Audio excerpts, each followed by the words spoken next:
Hey everybody, welcome to the Master Passive Income Show. My name is Dustin Heiner, and I'm here to help you learn how to quit that JOB, that just over broke job, become financially independent, and live your dream life by investing in real estate so you never have to work a job again. Today, I'm super pumped to bring on a fantastic company that I wish, honestly, completely honest, I wish I had something like this back when I first started investing. When I first started investing, I literally sold all my stocks, sold all my retirement accounts, everything to buy real estate because there wasn't anything awesome like this. But I'm super pumped to bring on a fantastic company, Quest Trust, and we have Andrea Jacine with me. Andrea, thank you so much for being on the show. Hello, thank you. Thank you for having me. Man, this is so exciting. So, like I was saying, I literally sold everything because there was no. And I heard that you can use your retirement accounts. I heard that you can do that. You could sell and just put it inside an account and then use that to buy real estate. But there was no company that literally knew what to do. It was just on the books or on the law that you can. But we'll get into that. Tell us a little bit about you. And you work with Quest Trust and you help people to do this.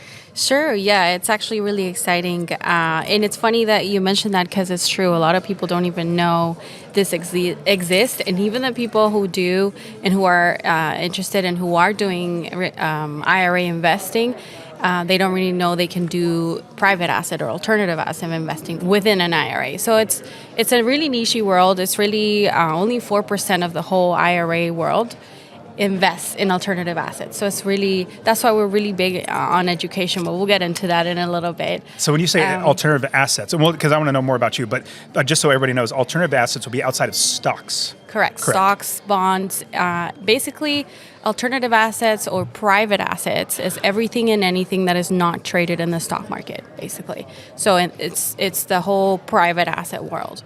Like real estate, crypto, businesses. We'll get into all that too. Yeah. Correct. Yes. So tell us a bit about yourself. So how long have you been working at Quest Trust and what do you enjoy about Quest? Yeah, so it's going to be 2 years in August. It's been a great experience. I've learned so much about it. I really came on because I'm originally Venezuelan. I was born and raised there till I was 15. Then I moved to Toronto, to Canada with my family. Lived in Toronto, then lived abroad for a bit, then moved to Houston. And then the pandemic hit. And I started my real estate investing actually journey in 2016.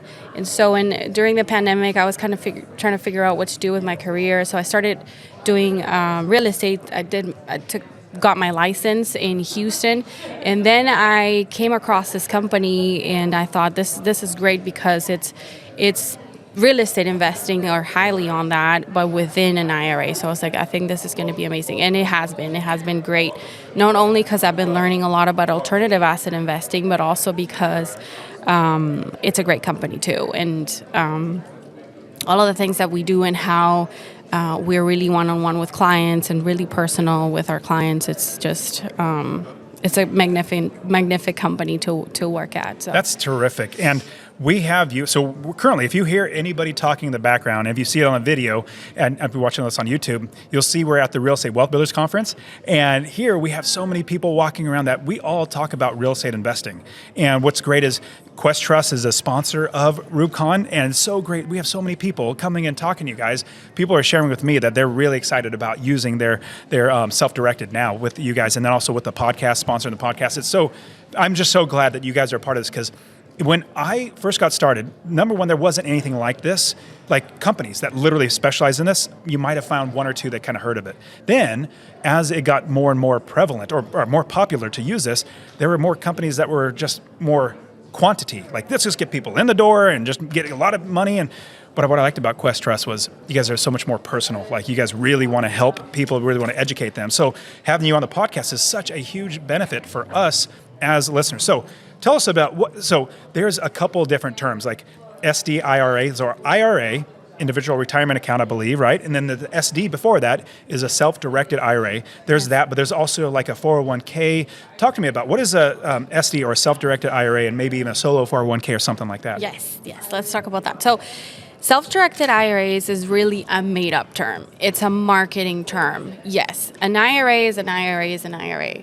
So we add the term self-directed. And by the way, different custodians use the term self-directed for different reasons. We at Quest use it for your mind to go right into, you're going to be doing private assets. So nothing in the public stock market. And secondly, you're going to choose your own investment. So when you're usually typically in a company like Fidelity, bigger companies that do publicly traded assets, they offer you the products. They're like, okay, here you go, choose. Here at Quest and self-directed IRAs that we call them is really because you're going to choose. You're going to go out there and find what you want to invest in, and you're going to tell us, hey, this is what I want to do, and we'll take you from point A to point B. We'll take you through the process of that. But we don't sponsor any deals. We don't. You're going to do that yourself. So that's why we use that term self-directed. But really, it's an IRA with the same rules, the same restrictions, the same distribution age, retirement age, et cetera, that you can have anywhere else. In fact, really, when we talk about self-directed IRAs or investing in the private world, it's not really an either or in my mind, at least, or in my opinion. It's more like true diversification. It's to have an egg in the basket of the publicly traded stocks and bonds and all of that good stuff. But then also you can bring over some funds and actually do private investments. So I like how you use the term alternative. Now, when I hear alternative, I think something different than normal, which most people do just invest in the stock market. When I hear alternative, I'm like, the only investment I do is real estate. But I get the understanding that there are other things you can invest in. This just helps people to realize you're not stuck in the stock market. You're not stuck with mutual funds or whatever like that. And so when I cashed out, I literally had to cash out all of my retirement accounts because back in 2006, 7, and 8, things were crashing. I'm like, let me just get it all out so I could put it in real estate. It's worked out well for me now because I make a lot more money in doing that. Now, talk to me about why do people choose to do a self-directed IRA as opposed to doing something else?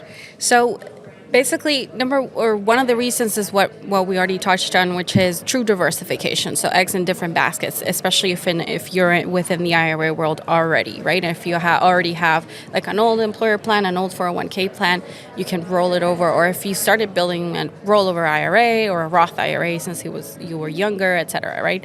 So that's one of the reasons. Another big one that could have been huge for you is the tax savings. So remember investing in an IRA, you don't get hit with, for example, capital gains tax. You don't. So it works as like an entity. The IRA is its own entity, and it's going to take title to, for example, if you invest in a real estate property, to the property, and so everything would come from the IRA, and any profits would go right back into the IRA. They won't go in your pocket personally. So, and the benefits of that is that you don't get taxed on those profits. So, it's major, in saving on taxes. And depending on the type of account, so if it's a tax-deferred account, you'll still owe taxes and have to pay them when you do take distributions.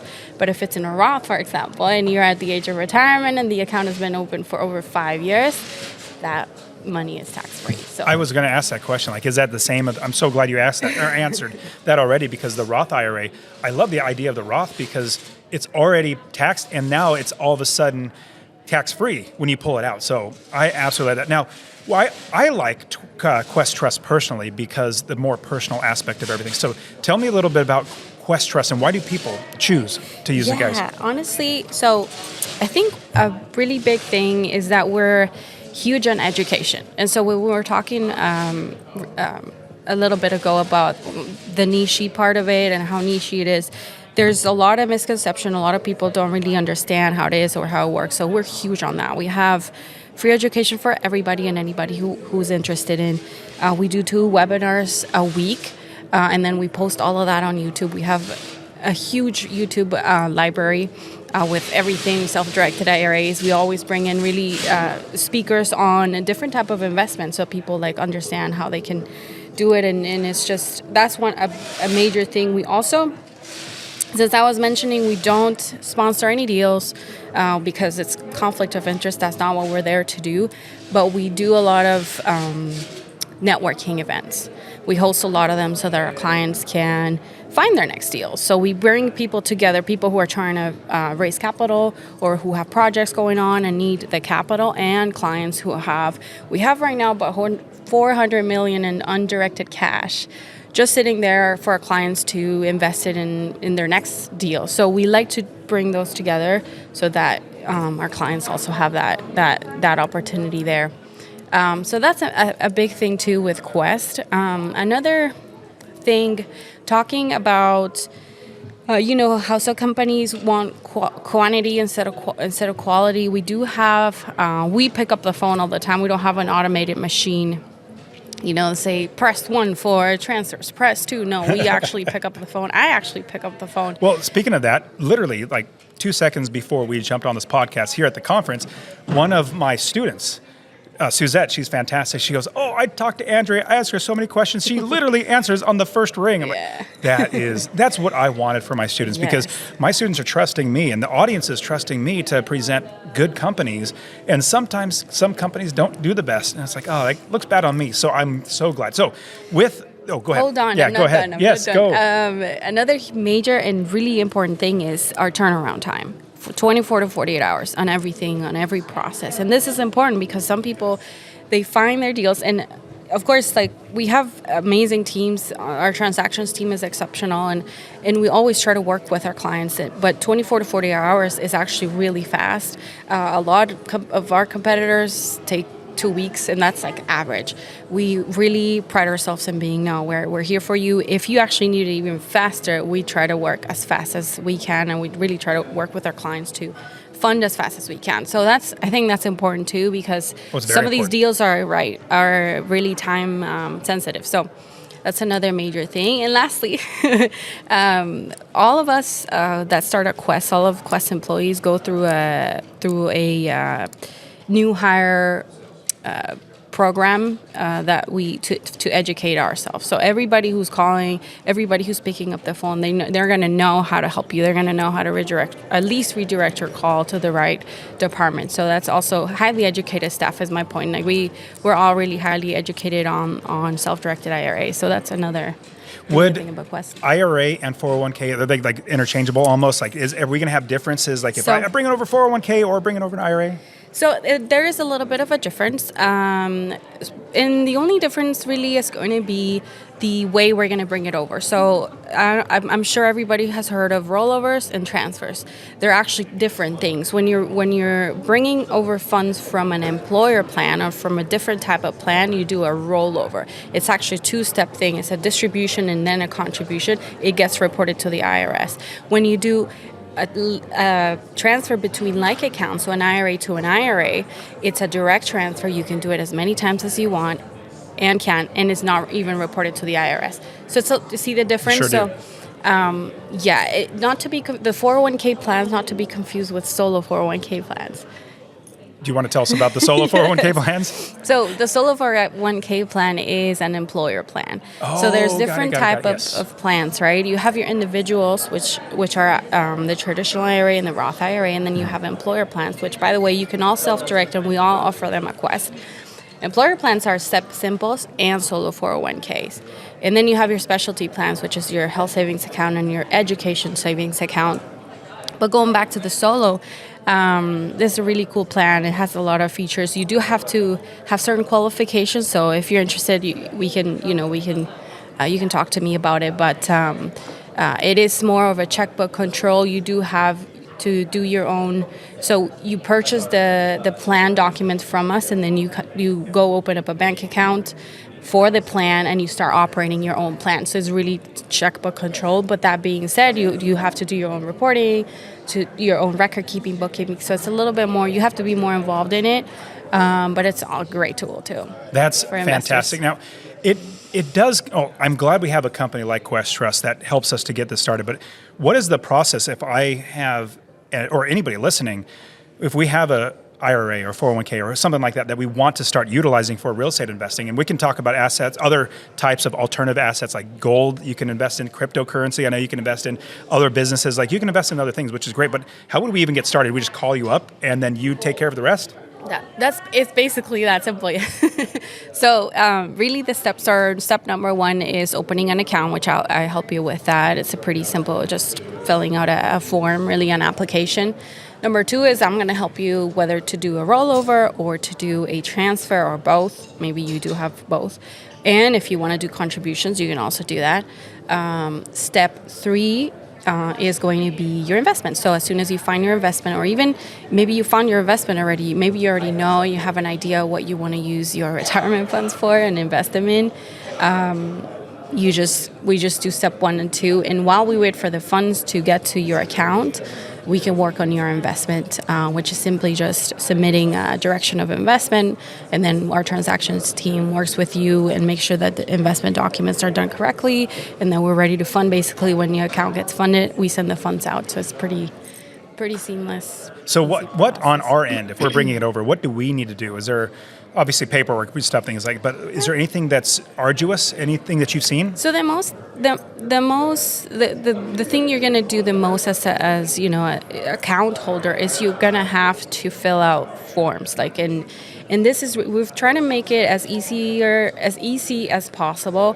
We have a really good portal that we set you up with when you get an account.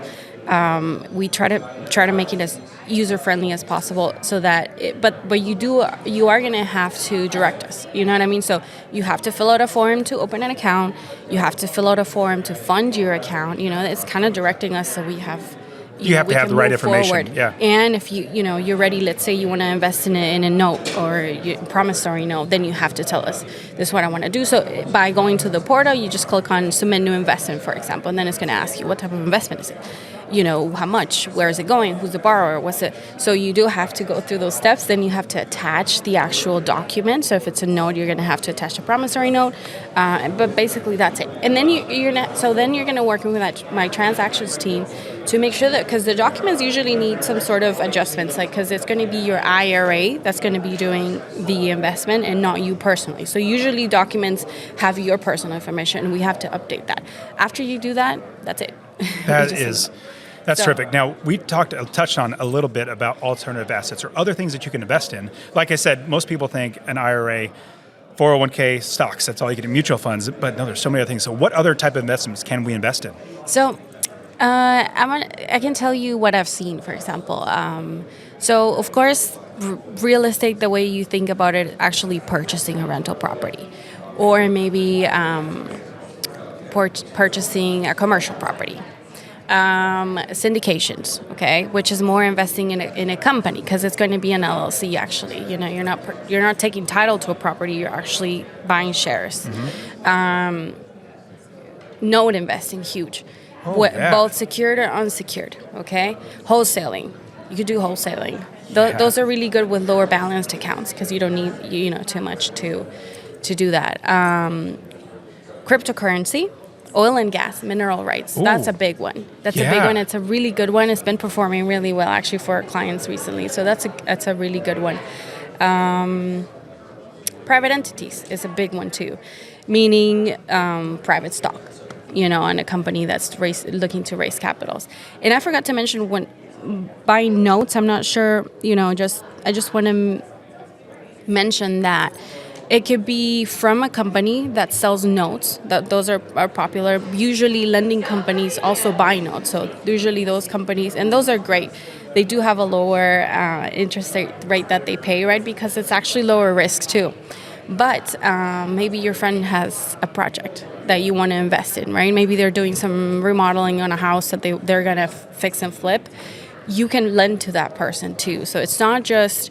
It's actually very broad, and there's a lot of options out there. And I'm sure with you and everybody at Quest Trust will help us navigate that. Like, if you probably shouldn't do that. Like in this big bad deal over here from bad guys, you probably shouldn't do something like that. Well, we can talk about that, and we will always touch on prohibited transactions and disqualified parties. Yes. But in terms of how to structure deals, you know, what's the best way to go about something, we always say, hey, you know what, you want to consult with an attorney, because but at least in the law, you're going to make sure we're not doing anything illegal and get in trouble with the IRS and come 100%. back. We won't let you fund anything that is blatantly prohibited. That being said, you do have to do your own due diligence. We won't do that for you. You have to understand what you're doing, feel comfortable investing in what you're going to be investing in. So that's really kind of going to be up to you. And if something were to happen, you know, which happens sometimes, we're not really going to be liable for it. So that's why we really stress hey, do your own due diligence and make sure that you understand. But of course, anything pertaining to what you're allowed, not allowed to do, 100% we can talk about it all you want. And we're always open for questions, and we have really good contacts too that we can share. We don't mind sharing at all if you need extra, advice, like professional advice. And we always also advice on that. we just say, hey, go ahead and seek the advice of a professional. Yeah, and I also appreciate that you guys also do educating. Like, I know we're planning on having me at least share and teach how I help your people, how I invest in real estate. So hopefully they can get an idea, oh, wow, we can actually do something like that and put money in our IRA towards real estate that creates generational wealth, gets cash flow. Like, I love how you guys are educating, as well as on a CPA. There are probably some great CPAs, but it seems like a lot of CPAs, it's just like, give me your papers or your numbers and I'll run them and give them back to you. Yeah. But you guys are always educating, which is really terrific. Now, if I'm a real estate investor and I want to use a self-directed IRA, I know we can't. There's a number of things we can't do, or we can do. Like, we can't touch the money ourselves. Like, we can't pull it out and put it in our own pocket and do something with it. But it seems like, or help me to understand, if we buy a rental property or a piece of real estate with our IRA, self-directed IRA, and then we have cash coming back in because of rents, we're making money on it. How do we work that out with the self-directed IRA? So anything that's going back into the account is going to stay in the account until you are at retirement age, unless you want to do it before, but you got penalized. And the penalty when doing an early distribution, by the way, is 10%, just so you know. But I think maybe what would be interesting here to explore is the fact that you can actually partner up with your IRA. So, meaning you personally, let's give you an example. And some people think this is prohibited or this is commingling. No. Your IRA is not going to give you money and then you're going to go invest. No, you're going to partner up. Maybe you have an LLC and you have an IRA, and maybe you want to purchase a rental property. And you're doing that anyway. You're doing investment properties because it needs to be an investment property for the IRA to be able to invest in. You cannot live in there. You cannot benefit from it personally directly, but so you can partner, and you could do, for example, to keep it simple, a split percentage ownership on that rental property. 50% is going to be owned by your IRA and 50% is going to be owned by your LLC. So, and then as long as you honor that split percentage ownership throughout the lifetime of the asset, you're good. So yeah.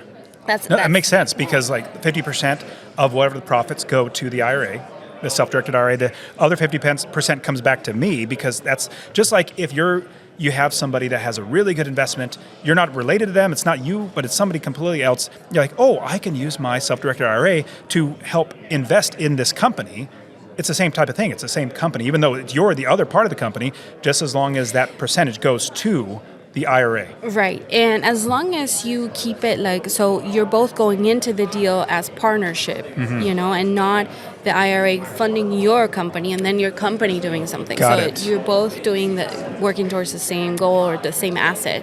There's a little bit of a difference there. And as long as you understand that and keep it, simple like that and straightforward, and that's why you need a company like Quest or Custodian to keep record keeping track, to track of everything in case you get audited. You have everything you can show, hey, those lines were always kept kind of parallel, going back and forth, they never cross. So this would be like, you guys, Quest Trust can do nationwide. Like, it's not like only in that one specific state or anything like that? No, we are IRAs are actually a federal nationwide, and all the rules apply to every state. So it's nationwide. Another thing I wanted to tell you, since you mentioned, you guys as investors, how can you benefit, or there's also employer plans that you can use and utilize to do a little bit of tax deductions on your LLCs. I like those, yes. So like SEP accounts, simple accounts, depending on the type of entity you have and whether you have employees or not. We can talk about those, but those are really good tools for investors because you can deduct, and those have way higher contribution limits than individual plans. So you can use that, you put it away, and you invest it just like you are outside of your IRA, and you grow that retirement account, and it's just great. That is fantastic. So what are some hangups or some things that you've come across that somebody, oh, this happened, I wasn't aware, or just what can we like any lessons learned that you have gone through in your experience? I think a big one is going to be illiquidity, but I think that's just investing in real estate in general, right?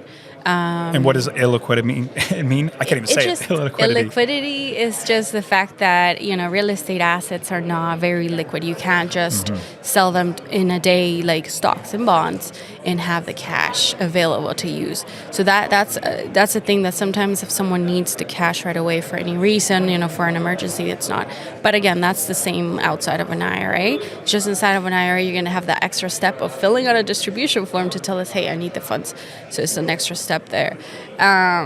That's a big one, and the other one I think is education. So that's why we push education a lot. We are always happy to talk to you if you call us and ask us, but like I mentioned before, our YouTube channel is huge. Something really important to understand that, again, and this applies for every IRA, every IRA, but you don't see it when you do publicly traded assets. But they're right in front of you when you do private assets, especially real estate. Because what if your mom, she has an IRA and you're doing, properties that you're fixing and flipping? Maybe you can. Your mother. There's some disqualified parties and prohibited transactions, and so those are important to understand. As long as you know those. Then basically everything else is good to go. Basically, it's your disqualified party to your own IRA. That's why you cannot fund into your own entity, for example, or to you, because that's a distribution. Same with lineal ascendants and descendants. They're disqualified parties. Their spouses and any companies any of these people own, control, manage, or are highly compensated by. As long as you know that and you understand that, then everything else is. So you can still lend to your brother or sibling or a cousin, but not to lineal ascendants, descendants, or your own companies. That's terrific. Well, Andrea, they give us so much insights. Like I'm thinking about for my students and the audience, it's like not everybody is willing to just cash out and get it. Like I still want, like literally my students are like, I still want my retirement account because I don't want to get taxed on it. I'll use my other funds and they'll work it out around because they want to keep that. This is a fantastic option. So Andrea, how can people get a hold of Quest Trust, get a hold of you, or start working with Quest Trust? So you can visit us on our website, questtrustcompany.com. You can email me, andrea.chacin@questtrust.com, and you can also call us at 800-320-5950. Say that one more time so everybody gets it again. 800-320-5950. Andrea, thank you so much for being on the show. Thank you, Dustin. Really tell everybody at Quest Trust, I really appreciate you guys sponsoring Rubicon and the podcast, and honestly being a great company that all of my students and audience can use. So thank you so much for being on the show. Thank you, Dustin. It's been a pleasure.